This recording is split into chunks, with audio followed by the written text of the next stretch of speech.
دو عالم سے کرتی ہے بیگانہ دل کو، عجب چیز ہے لذت آشنائی۔ میں ادھر ادھر کی باتیں کرتے ہوئے وقت ضائع نہیں کرنا چاہتا، سیدھے پچ پر آ جاتے ہیں۔ کل جیسے حضرت نے تعارف کروایا تھا کہ سیمی فائنل ہے، تو اب ہمیں زیادہ دیر گراؤنڈ کے باہر کھڑے ہو کر کے لوگوں کا ماحول بنانے کی ضرورت نہیں، ڈائریکٹ ہم میدان میں آتے ہیں۔ عزیزان گرامی، یہ ایک جملہ ایسا ہے، دو عالم سے کرتی ہے بیگانہ دل کو، عجب چیز ہے لذت آشنائی۔ اردو سمجھ میں آتی ہوگی، اور تھوڑا بہت اگر اس میں آپ کو سختی محسوس ہو رہی ہو تو اس کو آسان کر دیتے ہیں۔ جس کو بریلی کی زبان میں سننا چاہتے ہو تو یوں ہے کہ جس کو ہو درد کا مزہ ناز دوا اٹھائے کیوں۔ بات وہی ہے، جس کو ہو درد کا مزہ ناز دوا اٹھائے کیوں۔ دنیا کے ہر درد کا آدمی علاج کرواتا ہے، ہر بیماری کا علاج کرواتا ہے اور پریشان ہوتا ہے، لیکن ایک درد ایسا ہے جس کا عاشق علاج نہیں کروانا چاہتا، اور وہ صرف اور صرف درد عشق مصطفیٰ صلی اللہ تعالی علیہ وسلم سے ہے۔ آپ کو میں بتاؤں، جنگ احد ہونے والی ہے۔ احد کی جنگ بہت ہی سب کے لیے عبرت آمیز ہے، بہت ساری اس میں چیزیں، قربانیاں موجود ہیں، لیکن چند چیزیں میں آپ کے سامنے رکھوں۔ دوسرے دن احد ہونے والی ہے، صحابہ اکرام تیاری میں ہیں۔ دو جس کو کہتے ہیں نا لنگوٹ یار، بچپن کے ساتھی، بہت قریبی یار جن کی بہت بنتی ہے، ایسے دو صحابی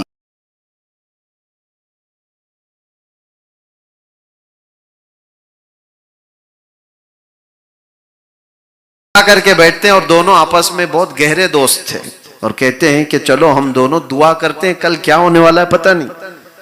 پہلے سعد بن ابی وقاص کہتے ہیں میں دعا کروں گا تو آمین کہہ، اور عبداللہ بن جہش کہتے ہیں میں دعا کروں گا تو آمین کہہ۔ دونوں لوگ دعا کے لیے بیٹھتے ہیں۔ سعد بن ابی وقاص پہلے ہاتھ اٹھاتے ہیں اور کہتے ہیں اے رب ذوالجلال، کل تیرے حبیب پاک صلی اللہ علیہ وسلم کے ساتھ جب میدان میں اتروں، ڈرتا ہے یہ میدان میں آنے والی بات ہے، کوئی کرکٹ اور فٹ بال نہیں ہے، جان ہتھیلی پر لے کر کے آ رہا ہے، اور تمنا تو دیکھو کیسی ہے، سب سے بڑا کوئی پہلوان میرے مقابل میں آ جائے۔ اور کہتے ہیں اللہ میری یہ دعا قبول کر، کبھی میں اسے دائیں سے ماروں، کبھی بائیں سے ماروں، کبھی آگے سے ماروں، کبھی پیچھے سے ماروں، اور اس کے بعد اس کو گرا دوں اور اس کے سینے پر چڑھ کر کے رب اللہ تبارک و تعالیٰ کی بڑائی کا اعلان کروں، دین اسلام کا اعلان کروں، یہ دعا۔ اور عبداللہ بن جہش آمین کہہ رہے تھے، آمین۔ دعا ان کی ہو گئی۔ عبداللہ کہتے ہیں اب میں دعا کرتا ہوں تو آمین کہتے ہیں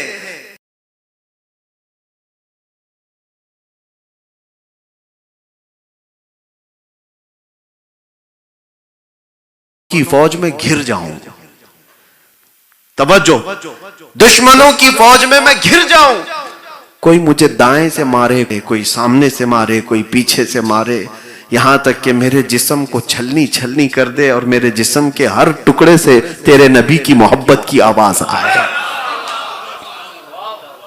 ایک دعا یہ ہے اور ایک دعا یہ ہے، اور دونوں نے دعا کی اور اٹھ گئے۔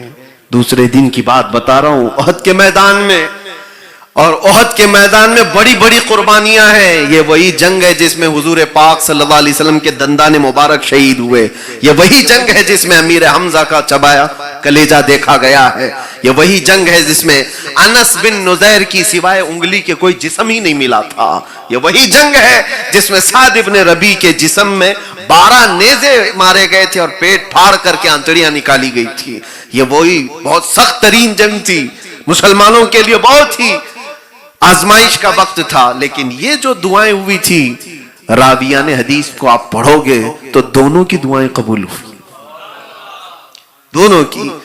جنگ احد میں حضرت سعد بن ابی وقاص کا مقابلہ ایک ایسے شخص سے ہو گیا جو مکہ کا بڑا پہلوان تھا، بھیڑ گئے اس کے ساتھ، سارے صحابہ دیکھ رہے تھے سعد بن ابی وقاص کا مقابلہ بڑے پہلوان سے ہے، لیکن ایسے مار رہے تھے، کبھی دائیں سے، کبھی بائیں سے، کبھی آگے سے، کبھی پیچھے سے۔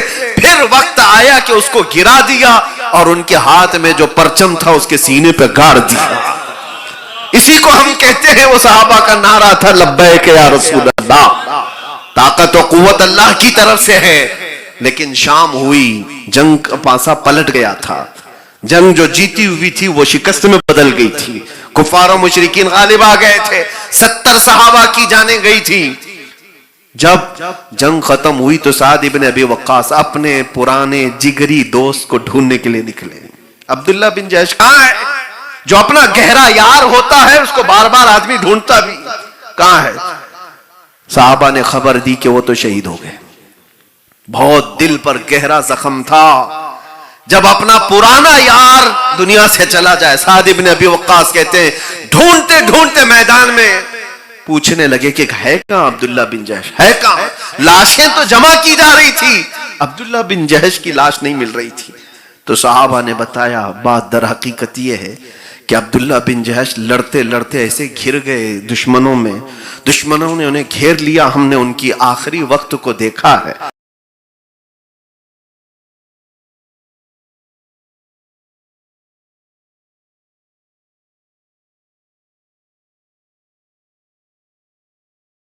اور ان کے جسموں کے ٹکڑے کر کے ہار بنا کر کے پہنا ہے. ان کے جسم کے 80 ٹکڑے کے قریب کر دیے گئے تھے. آپ کے دل پر یہ بات لگی اور عبداللہ بن جحش کے جسم کو جمع کر کے ایک جگہ رکھا جا رہا تھا. اب سنو میرے بات عزیزو, عبداللہ بن جحش کے جسم کے پاس پہنچ کر سعد ابن ابی وقاص کی آنکھوں میں آنسو تھے اور پھر بارگاہ رب العزت میں ہاتھ اٹھا کر کہتے سب کو گواہ بنا کر کے میں اور میرا دوست کل کی رات دعا کیے تھے اور رحمان و پروردگار ہماری دونوں کی دعاؤں کو قبول کیا. میرا مقابلہ بڑے پہلوان سے ہوا, میری خواہش تھی اور میں اسی طرح سے اس کو مارا جیسے میری خواہش تھی. میرے اس دوست کی بھی دعا قبول ہوئی, اس کی خواہش تھی کہ ایک کفار و مشرکین اور دشمنوں میں گھر جائے اور پھر مارا جائے. لیکن میرے عزیزو سعد ابن ابی وقاص کہتے ہیں میں نے تو دشمنان رسول کو مارا, اس کا مزہ اور ہے, محبت مصطفیٰ میں مر جانے کا مزہ کچھ اور ہے. اسی کو اقبال نے کہا ہے دو عالم سے کرتی ہے بیگانہ دل کو, عجب چیز ہے لذت آشنائی, عجب چیز ہے لذت آشنائی. اس نبی پاک کی محبت ہی ایک ایسی چیز ہے جو ہر تکلیف کو دور کر دیتی ہے. ہمیں مصیبتوں کو جب بھی سامنا کرنا پڑے تو ایک بات یاد رکھنا, اگر تمہارا نبی پاک سے رشتہ ہے ان کے نثار کوئی کیسے ہی رنج میں ہو, ان کے نثار کوئی کیسے ہی رنج میں ہو, جب یاد آ گئے ہیں سب غم بھلا دیے, جب یاد آ گئے ہیں سب غم بھلا دیے. میں کل سے بھی بہت جھجک محسوس کر رہا ہوں کہ اتنی بڑی زبان کے سامنے میں زبان کھولتا ہوں. ظاہر سی بات ہے کہ کیا کہا جائے. آج ایک ایسی محفل میں بیٹھا تھا, اتنے دریچے کھولے حضور غازی ملت نے زندگی میں, اتنے دریچے کھولتے گئے آبشار, بہت سارے نکات مجھے آج پہلی مرتبہ سننے کو ملے ہیں. اس لیے میں اپنی گفتگو کو طویل نہیں کروں گا. جو خطابت کا شہنشاہ ہے اس پر خطابت ناز کرتی ہے اور یہ میدان ان کا ہی ہے. اور آج ہم بطور طالب علم ہی, اللہ تعالیٰ ہمیشہ ایسے ہی رکھے بزرگوں کی جوتیوں میں, لیکن جو بات تھی اس کو میں کمپلیٹ کروں. جس وقت ہی اشارہ ہو جائے گا تاج العلماء کا کسی بھی انداز سے, وہ اشارہ دینے میں ماہر ہے. کل نورانی اور بریانی کے بیچ میں جس طرح سے انہوں نے اشارے دیے تھے, مجھے اندازہ ہو جائے گا جیسے حکم ہوگا میں فوراً اپنی گاڑی کو پیچھے لے لوں گا. بات جذبات کی ہے میرے عزیز. آپ کو پتا ہے کون ایسی عورت ہے دنیا میں جو تکلیفوں پہ واویلا نہیں مچاتی؟ کون ہے عورت؟ سب عورتوں کا ایک مزاج ہوتا ہے, چھوٹی سی تکلیف پہ وہ واویلا مچاتی, لیکن صرف مدینے کی عورتیں کچھ اور مزاج رکھتی, کچھ اور ہی مزاج ہے. عورتوں کی فطرت میں ہے چھوٹی سی چھپکلی سے ڈر جاتی ہیں, کاکروچ دیکھ کر ڈر جاتی ہیں, وہ بہت ساری ہلکی سی مصیبت پر بھی بہت تیز چلا پکار کرتی ہیں. ایک عورت خنسا, حضور پاک صلی اللہ علیہ وسلم کے زمانے کی ایک عورت بڑی شاعرہ تھی, اس کے بھائی کا انتقال ہوا تھا تو وہ مرثیہ لکھتی تھی. مرثیہ جانتے ہیں, کسی کی موت پر شعر و شاعری کرتے تھے عرب لوگ اور لوگوں کو رلاتے تھے. مرثیہ کرتے تھے. تو وہ مرثیہ میں اتنی ماہر تھی کہ 1.5 سال تک عرب کو رلاتی رہی وہ اپنے بھائی کی موت پر. نیچرل ڈیتھ تھی پھر بھی بھائی کی موت کے غم کے اشعار لکھ لکھ کر کے اتنا رلاتی تھی کہ چلتے پھرتے لوگ وہ اشعار سن کے رونے لگ جاتے تھے. اتنی ماہر عورت. لیکن جانتے ہو وہ دائرہ اسلام میں آئی جب صحابیہ بنی. جنگ قادسیہ کے موقع پر اپنے 4 جوان بیٹوں کو لے کر حضرت عمر فاروق کے پاس آئے. کہا یہ سب اللہ کی بارگاہ میں بھیج رہی ہوں, سب کو قبول کریں. آپ کو پتا ہے تاریخ کی سچائیاں بتاتی ہیں یہ 4 جوان بیٹوں کی ماں انتظار کر رہی ہے میرے جوان بیٹے حضور پاک کی عظمت کا پرچم لہرانے کے لیے گئے ہیں. لیکن سوئے اتفاق کہ خبریں جب آئی تو خنسا کے 4 بیٹوں کی شہادت ایک ہی میدان میں ہو گئی. 4 بیٹے جس ماں کے انتقال کر جائیں اس کی حالت کیا ہونا چاہیے. ساری جگہ پر یہ نیوز پھیلی کہ خنسا اپنے ایک بھائی کی موت پر 1.5 سال تک عرب لوگوں کو رلا سکتی ہے. اپنے سگے بیٹوں کی موت پہ پتہ نہیں کیا کیا اشعار لکھنے والی, کیا کیا کہنے والی ہے. تو خنسا کے پاس لوگوں کے کچھ عربی کے اشعار اپنے بیٹے کی موت پر 4 بیٹوں کی موت پر لکھے گی. سب انتظار میں تھے عرب کی شاعرہ کی زبان کھلے.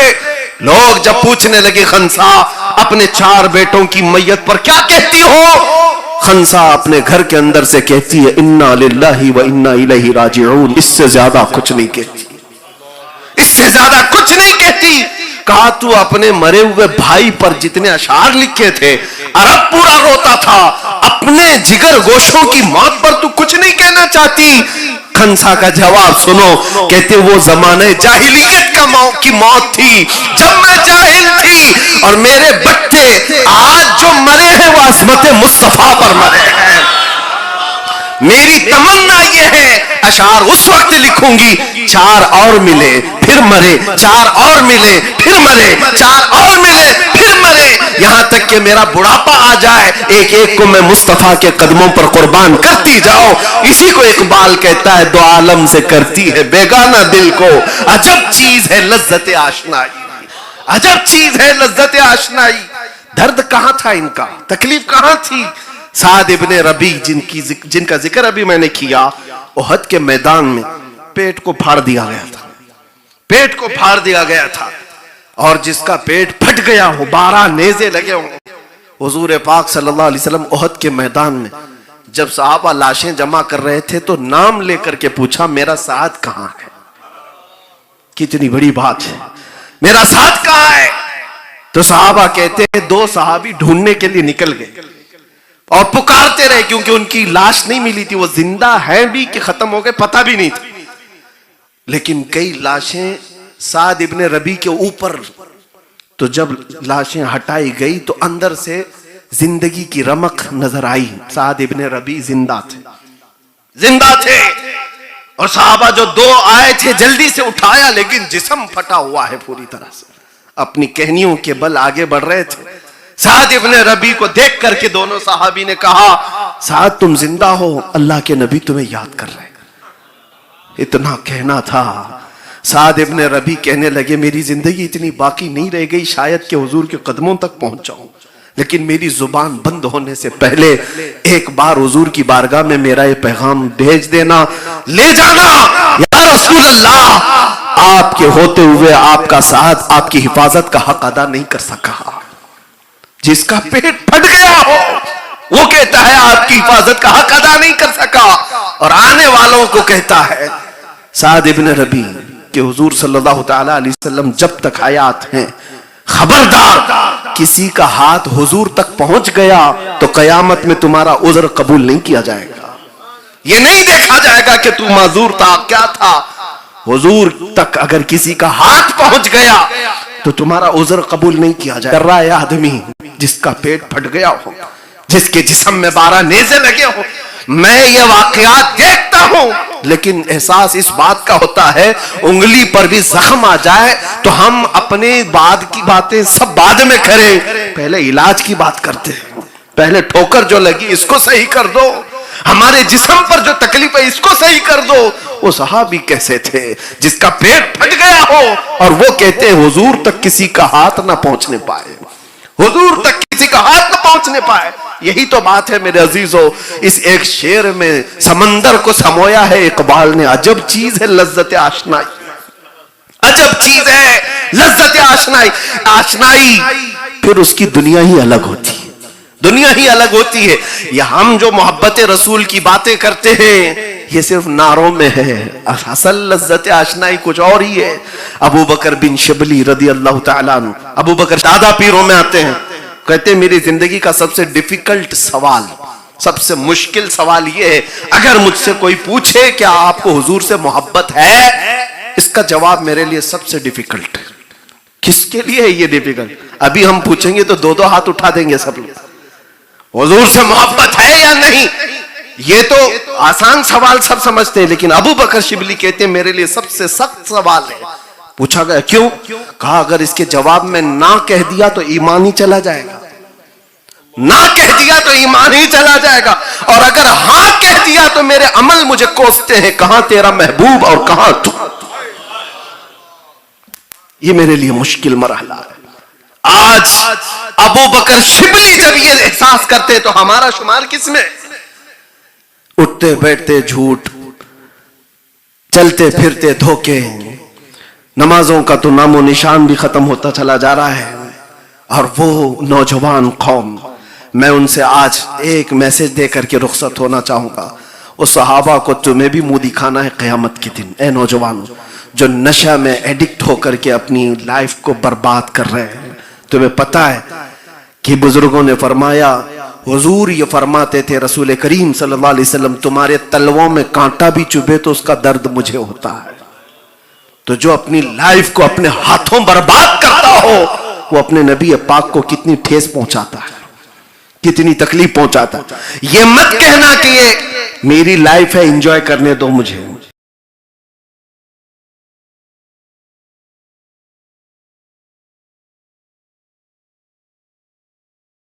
جوانی ہے مجھے جہاں خرچہ کرنا ہے کروں گا، نہیں میرے عزیزو تمہاری بھول ہے، زندگی تمہاری نہیں ہے، زندگی یہ نہیں ہے کسی کی کسی کے لیے، زندگی ہے نبی کی نبی کے لیے۔ نہ سمجھ مرتے ہیں زندگی کے لیے، جینا مرنا ہے سب کچھ نبی کے لیے۔ اور اعلیٰ حضرت یہ فرماتے ہیں دہن میں زباں تمہارے لیے، بدن میں ہے جان تمہارے لیے، یا رسول اللہ ہم آئے یہاں تمہارے لیے اور اٹھے بھی وہاں۔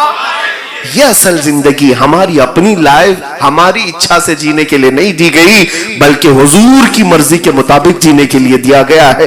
اپنے آپ کو برباد کرنے سے بچاؤ۔ ایک ہی چیز میں آپ کو بتاتا ہوں، لذت آشنائی جس کو مل جائے پھر زندگی کی ہر مصیبت ہلکی ہو جاتی ہے، ہر بڑی چیز چھوٹی لگنے لگتی ہے۔ ان کے نثار کوئی کیسے ہی رنج میں ہو، جب یاد آ گئے ہیں سب غم بھلا دیے ہیں۔ وہ مدینے کی خاتون کی بات میں کر رہا تھا، دوڑتے ہوئے وہی احد کے میدان کی طرف جا رہی ہے جس کو راستے میں کسی نے کہا تمہارے شوہر کا انتقال ہو گیا، پھر کسی نے کہا بیٹے کا بھی انتقال ہو گیا، پھر کسی نے کہا باپ کا بھی، بھائی کا بھی انتقال ہو گیا۔ عورت کے 4 رشتے بہت اہم ہوتے ہیں، اور عورت ان سب کے انتقال پر کیا کہہ رہی ہے؟ مدینے کی عورت وہ پوچھتی ہے سارے لوگ میرے رشتوں کی موت کی خبر دے رہے ہو، ذرا یہ بتاؤ آمنہ کا چاند کیسا ہے، عرب کا چاند کیسا ہے، نبی پاک صلی اللہ علیہ وسلم سلامت ہے یا نہیں؟ خبر دینے والوں نے کہا اللہ کے رسول سلامت ہیں۔ وہ کیا کہتی ہے؟ وہ کہتی ہے کہ مجھے دیکھنے دو ایک مرتبہ، میں دیکھ کر کیا ہوں؟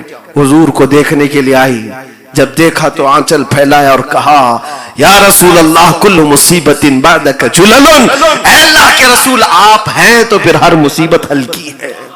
عجب چیز ہے لذت آشنائی، تو عالم سے کرتی ہے بیگانہ دل کو، کون مر رہا ہے کون جی رہا ہے، اس سے فرق آدمی پر نہیں پڑے گا جب اس کے اندر آشنائی یعنی حضور پاک کی محبت کی لذت آ جائے۔ ایک اور خاتون کی بات میں آپ کے سامنے 3 ہی عورتیں آج ذکر کر کے چلا جاتا ہوں۔ ایک اور خاتون آئی حضور پاک صلی اللہ علیہ وسلم کے پاس، کہا کہ یا رسول اللہ مجھے خبر ملی ہے میرا جوان بیٹا شہید ہو گیا، اگر آپ اجازت دیں تو میں میدان میں جا کے دیکھ لوں، ورنہ تو انتقال کی خبر پہ پہلے خود ہی پہنچ جائیں۔ حضور اگر آپ اجازت دیں تو میں بیٹے کی لاش کو دیکھ لوں۔ حضور نے فرمایا جاؤ دیکھ لو۔ عجب چیز ہے، وہ عورت آتی ہے میدان میں، اپنے جوان بیٹے کو دیکھتے ہی ایسا نہیں کہ پھوٹ پھوٹ کے رونے لگ جائے، گلے لگ جائے، ماتم کرے، نہیں، اس کا جبہ اٹھاتی ہے اپنے بیٹے کا اور پلٹتی ہے، پیٹ پہ ہاتھ پھیرتی ہے اور اس کے بعد پھر سیدھا لیٹاتی ہے، سجدے میں گر جاتی ہے۔ پوچھنے والوں نے پوچھا بڑی بھی یہ کیا کر رہی ہو؟ بیٹا تمہارا انتقال ہو گیا، شہید ہو گیا؟ خاتون کہتی ہے ہاں شہید ہوا۔ بات یہ تھی کہ جب یہ مدینے سے نکل کر آ رہا تھا میں نے ایک وصیت کی تھی کہ میرے جوان لال، میں نے تجھے حضور پاک صلی اللہ تعالی علیہ وسلم کی حمایت کے لیے پالا ہے، دودھ اس لیے پلایا ہے۔ یاد رکھنا اگر میدان جنگ میں کبھی سختی آ گئی، کبھی کفار و مشرکین کی طرف سے غلبہ ہو گیا تو میدان چھوڑ کر کے بھاگتے ہوئے مارا گیا تو میں اپنا دودھ بھی معاف نہیں کروں گی۔ یہ میں نے اس کو آخری وصیت کی تھی۔ اور پھر مجھے خبر یہ لگ گئی کہ جنگ کے حالات سخت ہو گئے تھے، کئی لوگوں کے پاؤں اکھڑ گئے تھے، میں ڈری ڈری سی مدینے سے بھاگ کر اس لیے آئی کہ کہیں میرا بیٹا بھی بھاگنے والوں میں تو نہیں تھا، حضور کو چھوڑ کر جانے والوں میں تو نہیں تھا۔ میں آ کر اپنے بیٹے کا جبہ اٹھا کر پیٹھ کو اس لیے ملتی ہوئی دیکھ رہی تھی کہ بھاگتے ہوئے پیچھے سے اس کو کسی نے تیر مار کر کے تو نہیں مارا ہے، لیکن میں سجدے میں گر کر خدا کا شکر ادا کر رہی ہوں کہ میرے بیٹے کے پیٹھ پر ایک بھی زخم نہیں ہے، سارے زخم سینے پر کھا کر کے مرا۔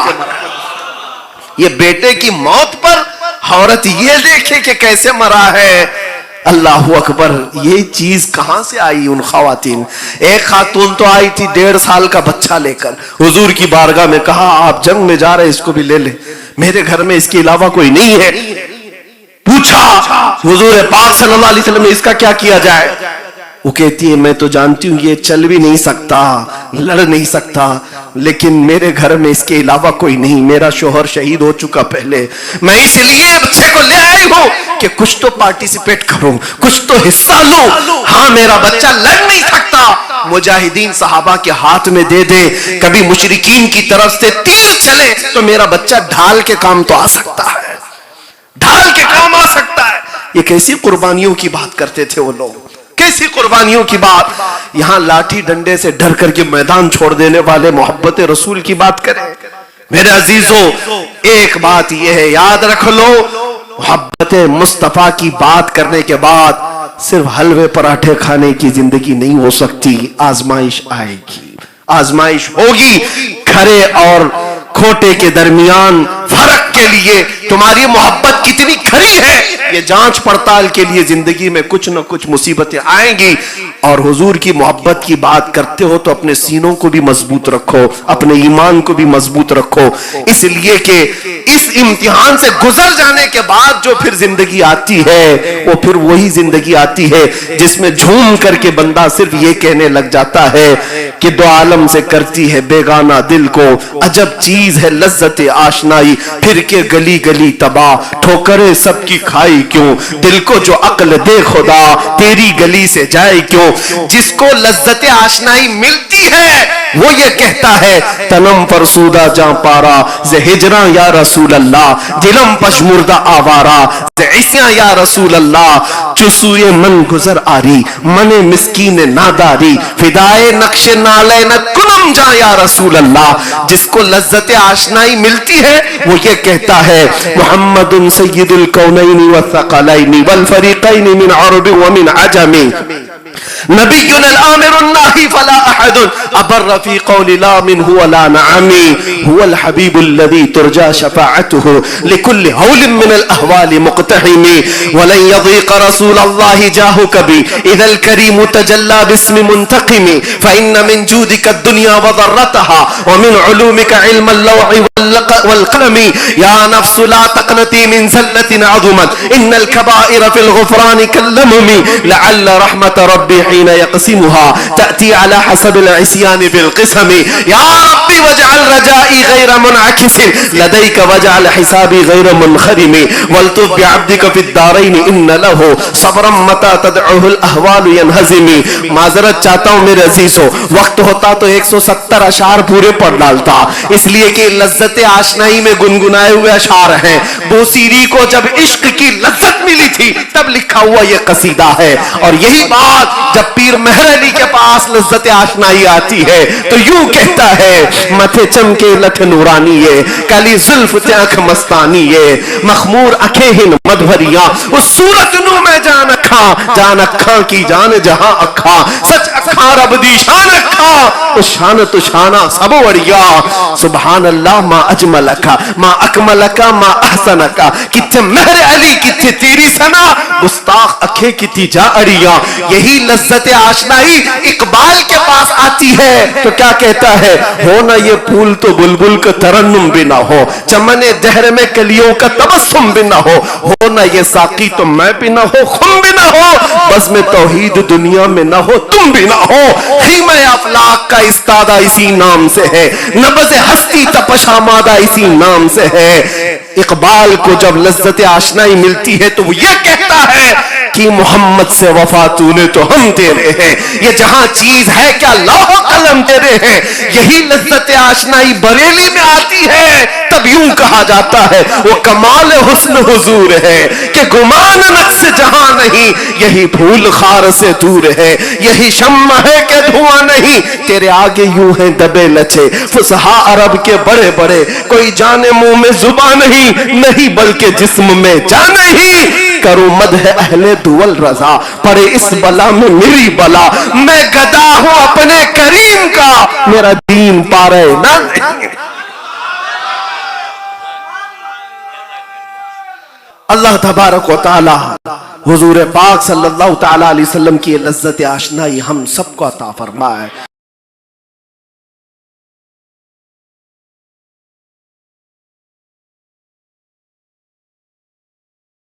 رب العالمین. السلام علیکم.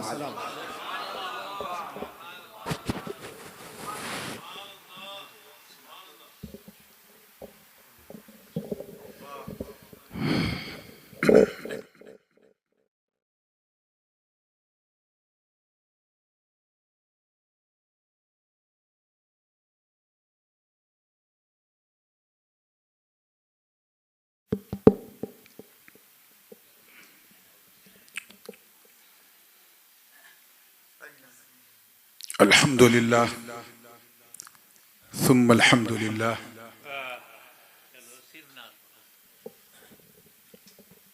الحمدللہ وحدہ والصلاة والسلام من لا نبی بعدہ وعلى آلہ وصحبہ وبارک وسلم. درود پاک پڑھنے جھوم کے اللہم صلی علی سیدنا محمد وعلى آل سیدنا محمد وبارک وسلم.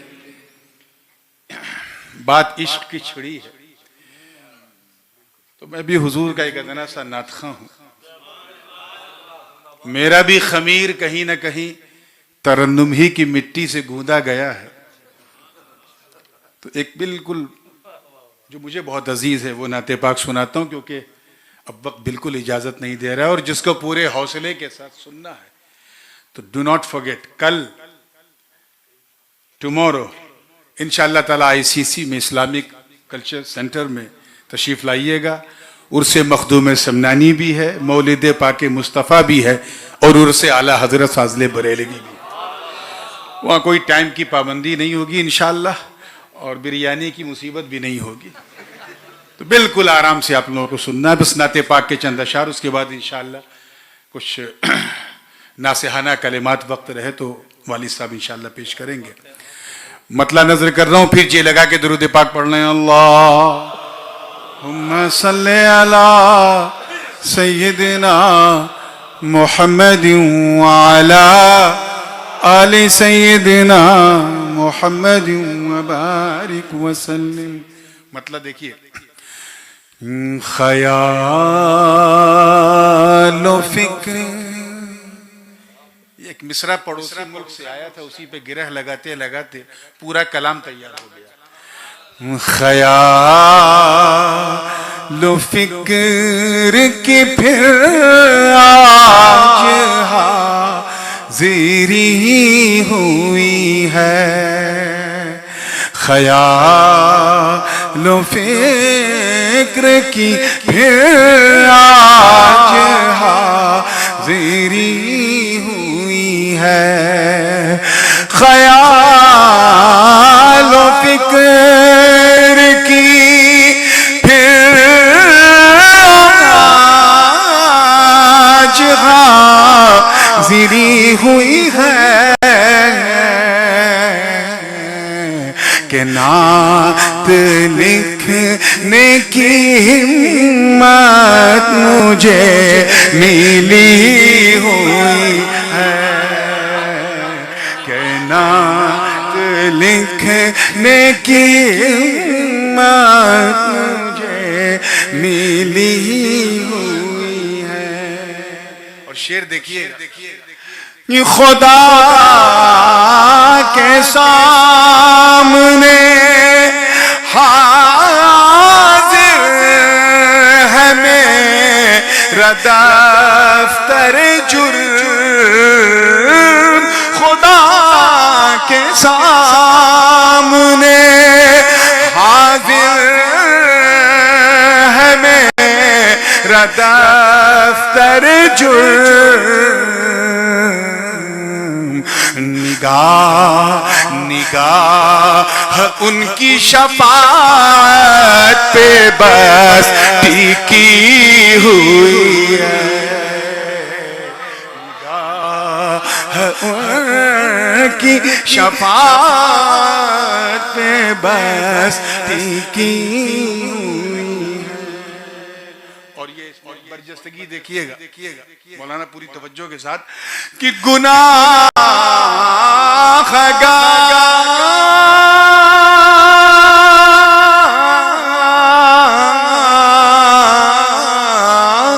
گناہگار کو جنت میں لے کے جانا ہو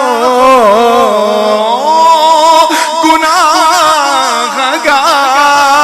کو جنت میں لے کے جانا ہو خدا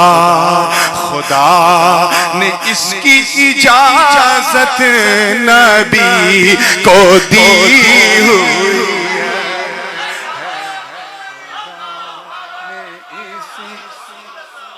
خدا نے اس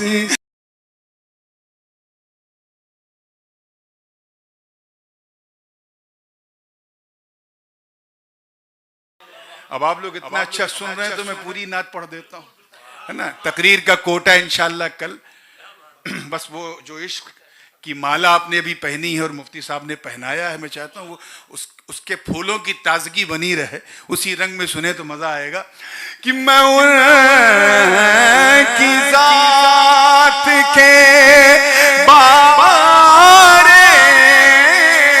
میں کیا کہوں لوگوں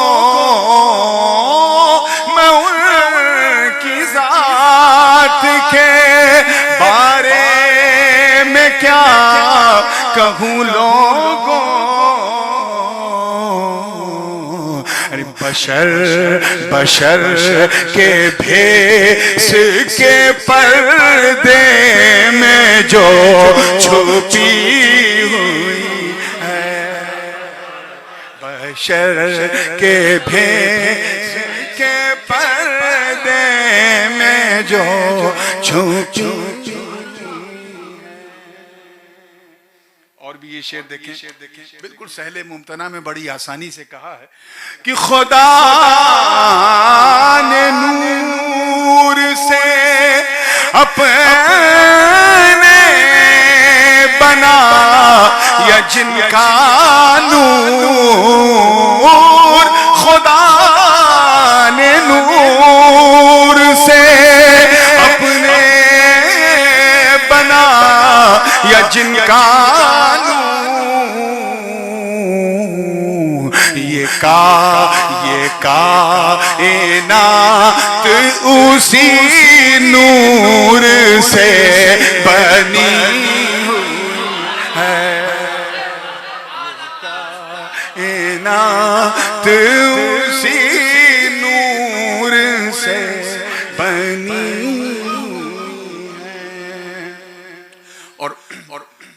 ایسا رسک کوئی لیتا نہیں، خاص کر نعت کا شاعر، کہ جہنم کو مخاطب کر کے بڑی بے باکی سے کوئی کچھ کہے.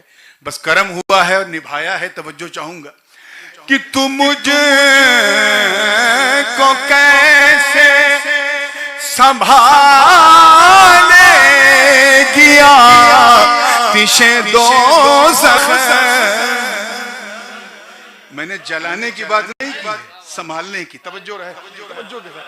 تو مجھے کو کیسے سنبھالے گیا تیش دوزخ. درود پڑھنے کی عادت مجھے لگی ہوئی.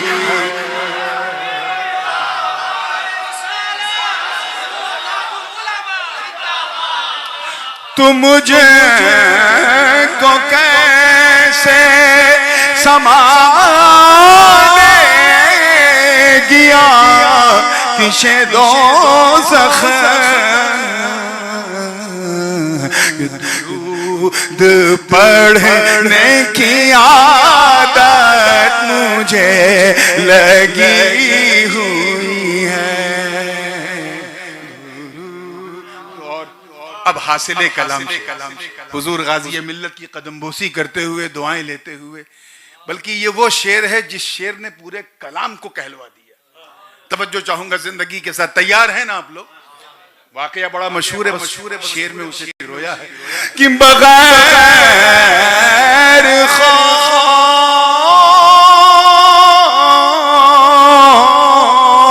خوف، بغیر خوف کے سوئے ہیں وہ شب ہجرت.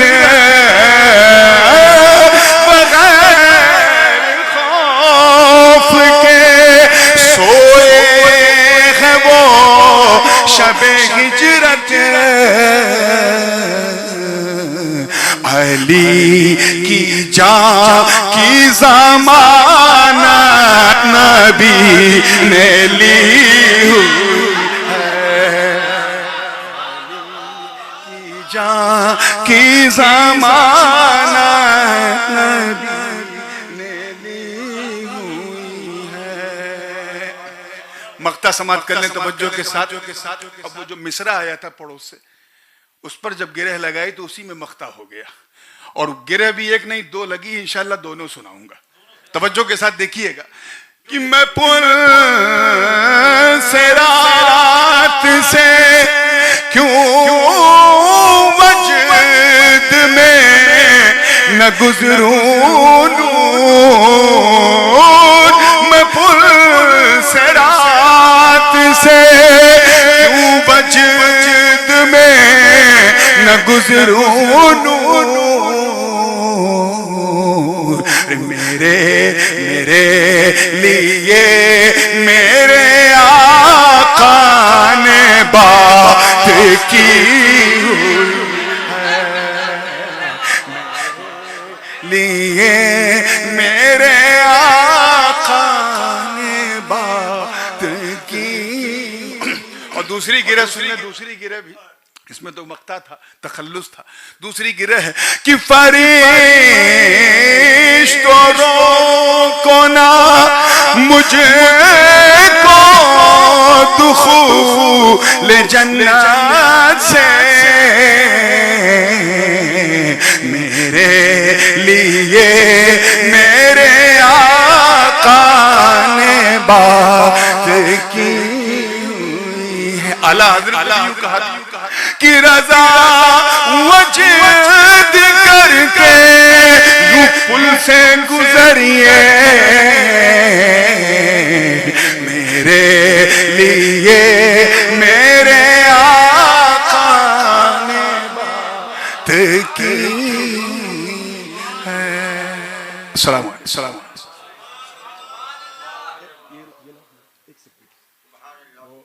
کل آپ نے یہ دیکھا، تنگی وقت کی وجہ سے ذرا جلدی جلدی سب ہو گیا.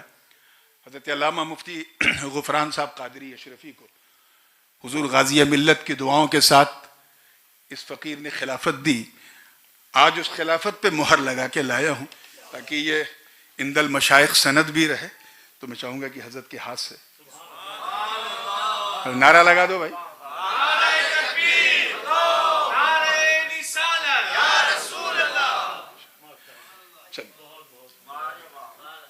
رکوع کراؤ.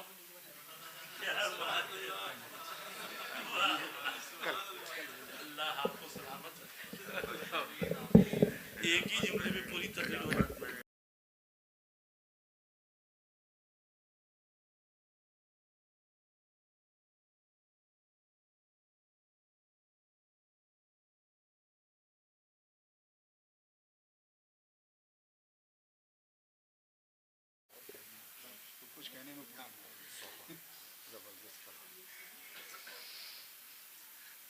بسم اللہ الرحمن الرحیم. نحمدہ و نصلی علی رسولہ الکریم وعلی آلہ وصحبہ اجمعین.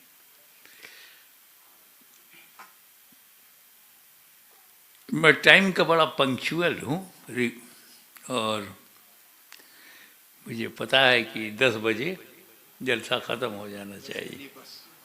10 مانے بس. تو ہمارا تو جلسہ ہو گیا. اگر آپ کو سننے کا شوق ہو تو کچھ بڑھایا جائے. واہ واہ کیا بات ہے. واہ واہ سبحان اللہ. Do you want to listen? Majority? Okay.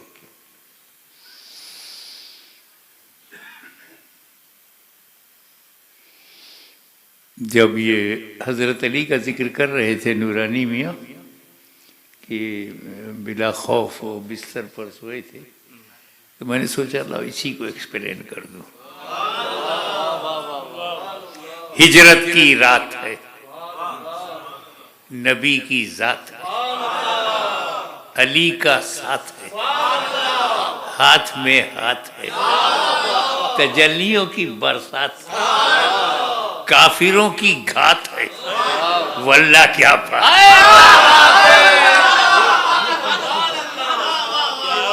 واہ واہ واہ. ارے کیا بات. واہ واہ واہ واللہ کیا بات. نبی علی گھر میں, باہر 40 کافر, 40 disbelievers, 40 open enemy of Prophet. 40 80 آنکھیں, ہر ایک کافر کے بعد 2 آنکھ. تو 40 disbelievers, 80 eyes, ٹکر ٹکر ٹکر ٹکر دروازے پہ ہے کہ جیسے عبداللہ کے بیٹے نکلے مارو. پلاننگ دیکھو. killing of holy prophet, murder of holy prophet. They decided 40 کافر 80 آنکھیں دروازے پر لگی ہوئی ہیں. اندر کتنا ڈینجر سچویشن ہے. Open enemy with arm for murder. Danger situation. نبی نے علی سے کہا علی کچھ امانتیں کافروں کی میرے پاس ہیں. کافر کو کافر پہ بھروسہ نہیں تھا. valuable things they gave prophet کہ prophet will not change. امین ہیں, ایماندار ہیں, آنیسٹ ہیں. کافروں کو جب اتنا بھروسہ تھا تو ان مولویوں سے کہو اس سے زیادہ تمہیں بھروسہ کرنا چاہیے. واہ واہ واہ. ارے واہ. بٹ اللہ تعالیٰ نے اچانک مجھے ابھی آرڈر دیا ہے ہجرت. لیو مکہ right now, اور میرے پاس کافروں کی امانت ہے، وہ دینا ضروری ہے. تو اے علی تم میرے بستر پر سو جاؤ، صبح اٹھنا، یہ امانت جس کی ہے اسے دے دینا، پھر مدینے آنا. کیا کیا کہا نبی نے؟ علی تم میرے بستر پر سو جاؤ، صبح اٹھنا، امانت بانٹنا، پھر مدینے آنا.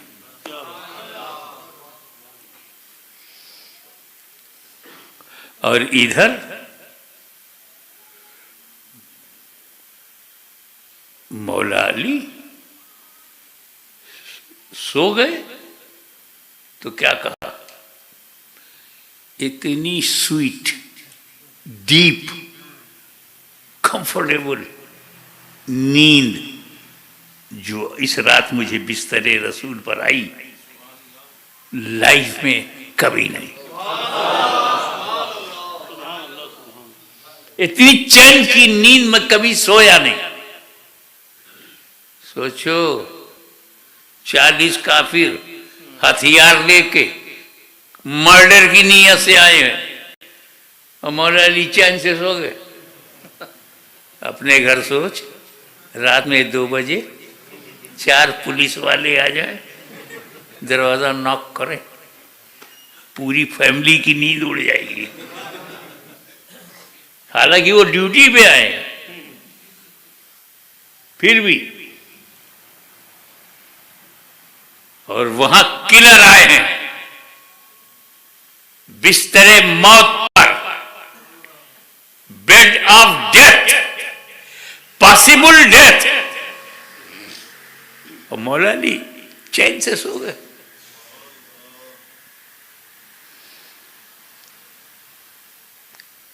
کہاں ہے دنیا کے سائیکولوجسٹ؟ بتائیں کہ حضرت علی کے سیٹسفیکشن کی وجہ کیا ہے.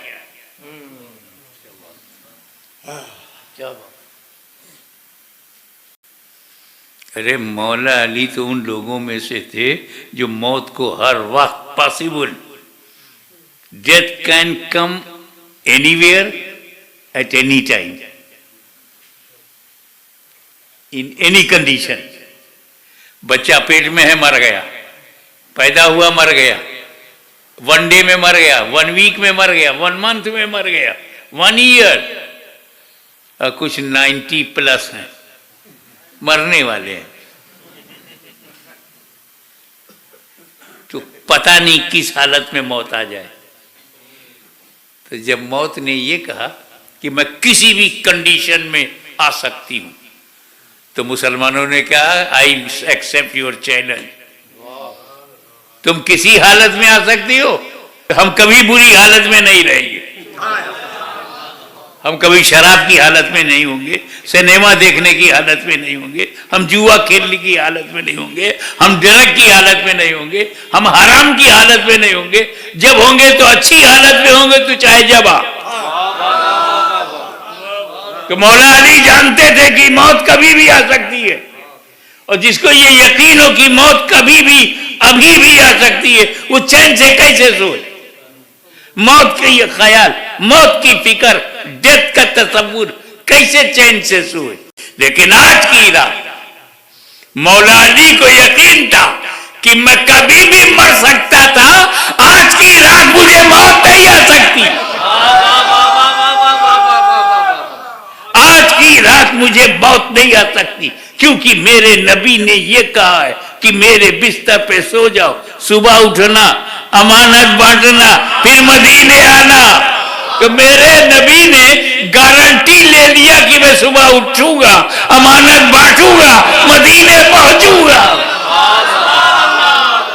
تو موت آ گئی تو میں اٹھوں گا نہیں، موت آ گئی امانت بٹے گی نہیں، موت آ گئی تو میں مدینے پہنچوں گا نہیں.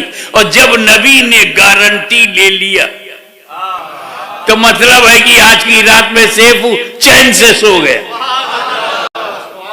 چین سے سو گیا.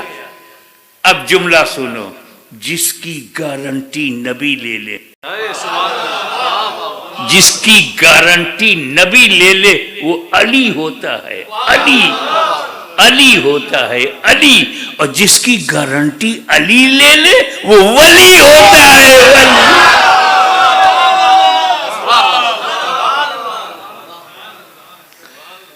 اور ادھر دوسری طرف رسول نے کیا کیا؟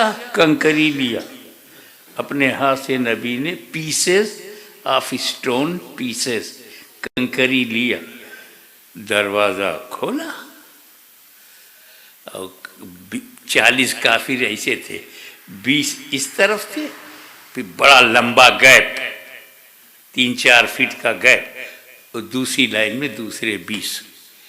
گیپ اس لیے رکھا تھا کہ وہ تلوار چلا سکیں گردن کاٹنے کے لیے، تو جگہ چاہیے۔ میرے نبی نے کنکری پھینکا، سب چوندھیا ہی گئے،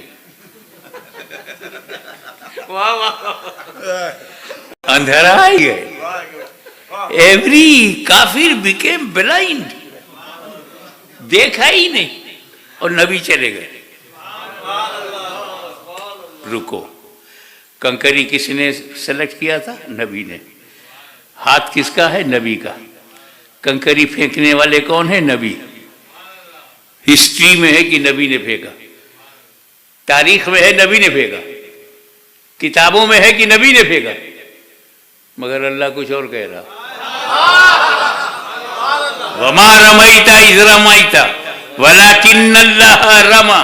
اے نبی، جو کنکری تم نے پھینکی، تم نے نہیں پھینکی، ولکن اللہ رمی، بلکہ اللہ نے پھینکی، پھینکے رسول اللہ، قرآن کہ پھینک رہا ہے اللہ۔ اب تو سمجھو نا کہ رسول اللہ اللہ سے کتنے قریب ہے۔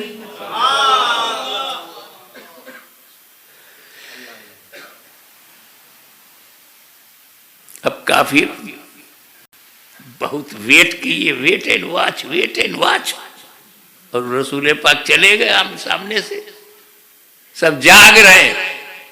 Nobody can see holy prophet.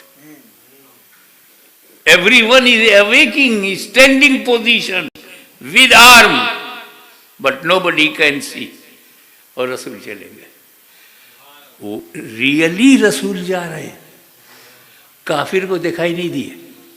کیا بات ہے، واہ واہ واہ، ان فیکٹ رسول جا رہے ہیں، کافر کو دکھائی نہیں دیے۔ تو میرا نبی کافروں کو دکھائی نہیں دیتا۔ کیا بات ہے، آج کوئی کہے کہ ہمیں تو نہیں دکھائی دیتے، نہیں دکھائی دیتے، جھگڑا مت کرنا، سمجھ جانا کنکری کا اثر چالو ہے۔ واہ واہ واہ واہ، اور نبی کریم نے اپنا گھر چھوڑا، سیدھے صدیق اکبر کے گھر۔ اب ادھر کافر اندر گئے، دیکھا کہ بستر پر نبی لیٹے ہوئے، لیٹے ہیں علی، اور کافروں نے سمجھا لیٹے ہیں نبی۔ وہ کافر علی کو بچپن میں دیکھا، جوانی میں دیکھا، نبی اور علی کا فرق بھی انہیں معلوم، بس باڈی کور ہے، سر سے پیر تک چادر ہے، چادر نور، علی اسی میں ہے۔ جیسے گھسے تو خوش ہو گئے کہ محمد ابھی گھر میں ہے۔ آگے جب بڑھے اور چادر ہٹایا تو دیکھا نبی نہیں علی ہے۔ مولانا تعجب ہوتا ہے، علی کو ہر طرف سے جاننے والے کیسے دھوکہ کھا گئے؟ لیٹے ہیں علی، ان کو لگا کہ لیٹے ہیں نبی۔ وہ علی کی کون سی ادا ہے لیٹنے میں کہ نبی یاد آئے؟ جانشین ہو تو ایسا ہو، عکس جمیل ہو تو ایسا ہو، ٹرو کاپی ہو تو ایسا ہو، فالوور ہو تو ایسا ہو، اسسٹنٹ ہو تو ایسا ہو۔ اب وہ چکر آ گئے کہ یہاں تو نبی ہے نہیں،